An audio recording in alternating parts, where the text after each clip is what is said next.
Everyone, and thank you for joining us for our first quarter 2022, if you can believe it, Crain Wooley client webinar.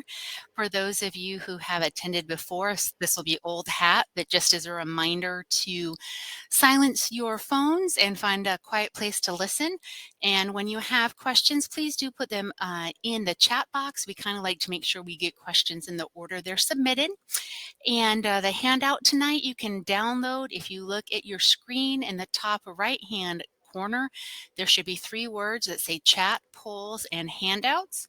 Click on the word handout and there will be a PDF that you can download that outlines all of the laws that have been passed so far this quarter. Again, we have to start with a disclaimer that tonight is for general education information only. This is not a time for specific consultation about what to do with your redheaded grandchild and the stinker of the in-laws that you have. If you have those type of questions, feel free just to email me. I'd be happy to set up a consultation for you. Our speaker tonight is Justin Crain. He is the managing partner here at Crain Wooley. You can see that he has many accolades and letters after his name, which makes him the expert this evening. So to that end, here is what we're going to cover. We're going to cover an overview of legislative activities, and then we actually have a couple of general kind of estate planning updates to share with you.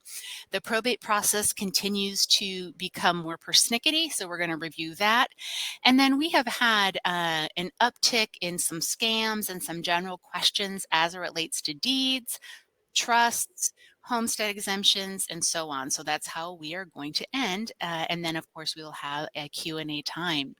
So with that, I'm going to turn the mic over to Justin, and feel free to enter questions in the chat box as we go along. Thanks, Joy. As far as legislative activity, one thing I maybe remind everybody, we talked a little bit in the fourth quarter webinar we did at the end of last year. We know historically, based on times when Congress passes a lot of bills and times when Congress doesn't, that we're in one of those quarters that is traditionally one of the lowest periods for new laws to actually be passed and come into law. So it's not surprising that we don't have a lot to talk about today. And then I think some of the recent world events, as you can imagine, makes it even less likely that we have a lot of changes to things like estate laws and even some of our tax laws. And so you can kind of see on the screen here, in last quarter, which was one of the highest times statistically of bills passing, a significant number, 28 of 71 bills passed all year were just in fourth quarter. So just kind of understand we're in one of those low periods, and we expect probably the fourth quarter all the way up till right around the day or two before Christmas in December 2023 will be a time where almost all of the bills, like 50% probably in the next year and a half, are going to end up passing. So at least statistically and historically. So stay tuned. We'll have a lot more updates at that time. So maybe I teed it up. No surprise, I think, for a lot of you. There really were no laws that passed in relationship to finance or estate law. We did attach in the handout, if you click on, I guess it depends on your browser, but click on the screen there where it says handouts. You can see all 25 that passed, links to the full text and everything you could possibly want to know. I put a couple notes on a few of these just in case you're wondering what kind of stuff did pass. Certainly, there were some things about health training and research in healthcare. There was a couple different resolutions that kept the government funded. There, interestingly, were 5 post offices given new names and a couple of VA clinics. And so even out of the 25, we have a lot of those that are maybe more just technical type of things like naming versus really big law changes. For fun, one of the things that hasn't passed into law, but the Senate passed, was the Sunshine Act, which I actually don't know how many. I should have researched how many times something like this has passed one of the houses before, but this actually would make daylight savings time permanent standard time. And if it passes in the House and signed into law, it would be effective November 5th of 2023. So I don't know if the timing makes sense. I guess we had daylight savings time recently, but I don't know, something to look for. I thought it'd be an interesting tidbit as far as things that might come up soon. A reminder from some of the things we talked about at fourth quarter, and a lot of you may have already filed taxes, or if not, you're getting real close to probably doing that. We did have changes last year that are effective now, which are increases in the tax brackets for 2022. So you can take a look here, and we've got the materials again available if you want to refer to these after the webinar is over.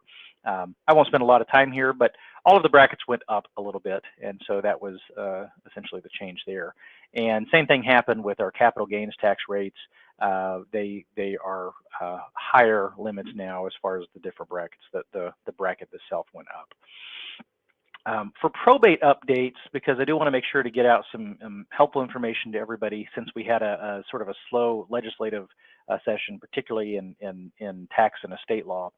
For those of you who are using traditional last will and testament, meaning that is your main estate planning tool, I would definitely recommend that you go and make sure that you know where your original last will is, and that you have either given that to your executors, or you've made for sure that they know where to come get your original will. It is a requirement when you die, when a will is your estate tool to disperse assets at death, that we probate your will. That's chapter 256.001 of the Estates Code. And one of the things that we have to do to prove or probate your will is actually provide an original to the courts. And in our experience, even this year, the judges in the courts, at least around DFW Metro, where we see a lot more cases, have gotten a lot stricter about how they're determining what is or is not an original will, which means that they are going to do essentially one of three things, which are now they're doing like a scratch test on the ink where your signature is, and then trying to scratch some ink where there's some printed letters, and seeing if that ink seems to scratch off differently. They may do a liquid test on it to see if the ink smudges differently or spreads differently, or they may even use like a jewelry magnifier to determine if they think the ink looks different. But if a judge decides that they don't believe it's an original will, your only options are to proceed as if no will exists, or to try to get together some evidence and prove, perhaps even to a jury, that this is truly an original. For those of you that either didn't know or don't remember, the importance of an original will comes down to the fact that you can revoke your will. And since you might have given 100 copies out to everybody you know, and then a year later decide to revoke your will, it's really unreasonable to expect you would go and get back every copy you ever handed out. So the law tells us that we look for your original after you've died, we submit the original, and if we can't find it, then we assume you destroyed your will. That's the reason why we can't find the original. And destroying your will is a way to revoke your will. So all of that to wrap back around to the beginning statement. Make sure you have your original will. Make sure your executor already has it or knows how to get it. And certainly if you have questions about that, we can talk about that here a little bit at the end. Type your questions in the chat. Court fees. So we really saw an increase in everything. I think all of us, expenses in general, a lot in the last multiple years. But we've seen multiple years in a row court fee and posting type fees. And I think it's just worth mentioning to everyone that we're at the point now, as of like this month, where we're seeing just the fees for an uncontested, sort of smooth, if that's a saying, probate, hitting around about $1,300. That's not your attorney fees. That's not any other expenses. I mean, that's literally paying the court and paying for postings and expenses that you just have to pay. That's pretty high. That means that you know, $7,500, $10,000 for probate cost is perhaps becoming even a low estimate for probates. For those of you that used a trust as your estate planning tool, remember to keep that funded. And if you've got questions about what that means, again, we're happy to answer those questions. But essentially, don't have an empty safe, right? Just because you bought a safe does not mean that everything you own is protected. You've got to put the things inside the safe. In the same way with a trust, if nothing's in your trust, then it's not doing anything. It only had the potential to do something. And so we often fund trusts with things like real estate, but any titled asset should be a consideration. So if you're not sure, ask us. You're better off asking the question and verifying you did it right than leaving something out. So the next thing we want to talk a little bit about is something that I think in fairness has not been deemed officially a scam, meaning I don't know that you can successfully sue and win, but I'm going to call it a scam because it's something you don't need to do, and if you pay money for something that you don't need, that feels like a scam to me. And every couple years we see some various companies send out, you're seeing a picture on your screen, a notice saying, hey, you need to get a copy of your official deed and pay us. Actually, this is a low fee, $95. I've seen some of these say $200, $300, and they'll say, you need to get a copy of your official deed and we'll send it to you and send this in. And then if you look in different places on the document, it'll talk about how it's not required and how this is just a copy of your deed. And if all of this isn't making a lot of sense on the detail, here's the simple thing. Deed records are public records. If this firm actually filed a deed for you, we have a copy of your filed and recorded deed. If you want another one, just call or email us and we'll send you a free copy. Or you can ask a county clerk and they'll give you a copy. But you definitely do not need to be paying anybody who sends you a letter saying you need to pay us for a deed report or a deed record because they're just upcharging you for a free public document. So again, if you're not sure about that, call us. If you get a letter you're not sure about, call us.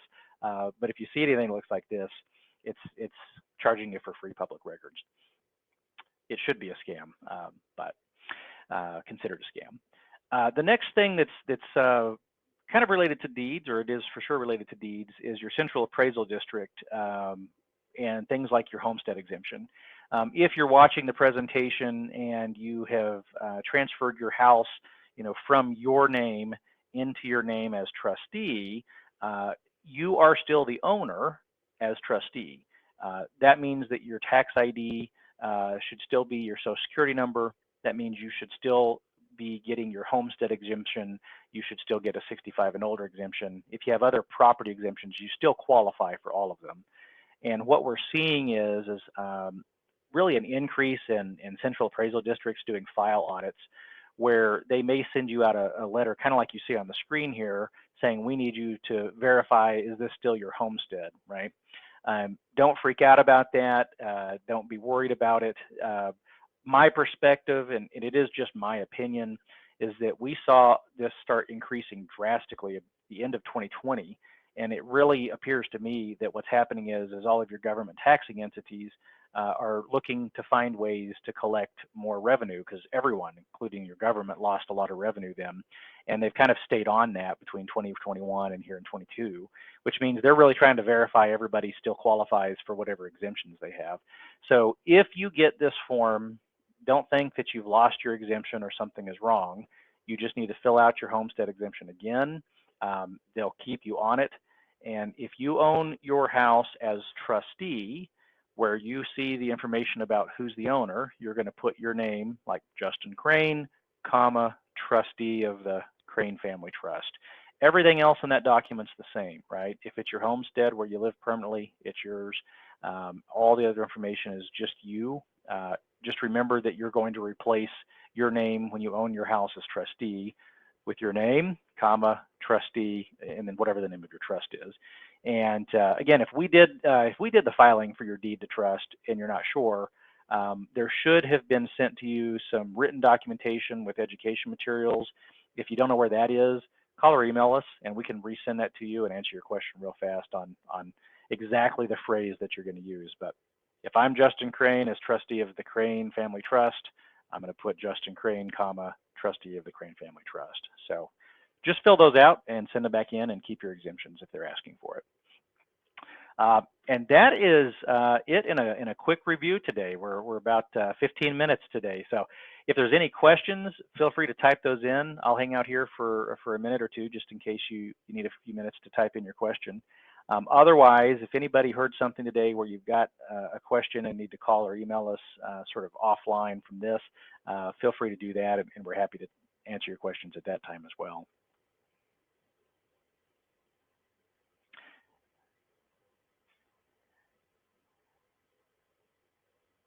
So check on the handouts if you want some materials on everything else that happened in this last quarter.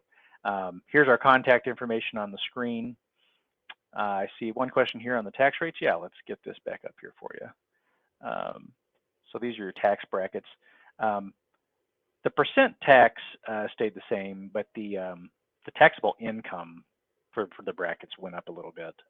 So you'd have to have more income to be perhaps in the higher brackets compared to last year.